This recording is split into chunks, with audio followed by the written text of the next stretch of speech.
चालू झाला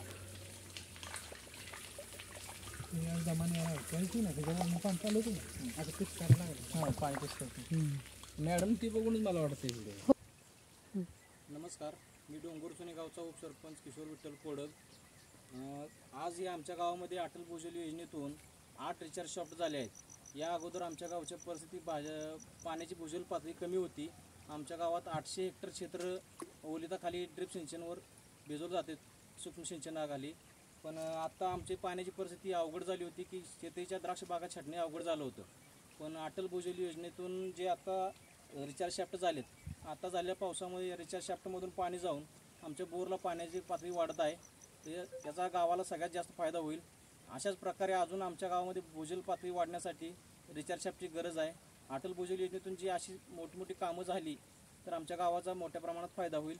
एवढं बोलून थांबतो.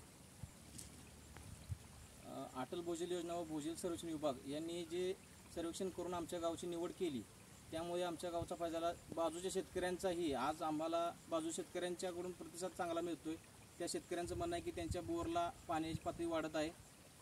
सर्वतः पाण्याची पातळी जास्त वाढण्यासाठी अजून आमच्याकडं त्या सुविधा करणे गरजेचं राहील. आता कसं सांगू त्यात, आज डोंगरसुनेमध्ये अटल भूजल योजनेतून जे बोर झाले ते एका बाजूला मारण्यात आलेलं आहे. पण याचा पाणी मुरत आहे, परंतु या बाजूला पाईपलाईन असल्या कारणाने एका बाजूला घेऊन रिचार्ज शाफ्ट सेंटरला घेता आला नाही.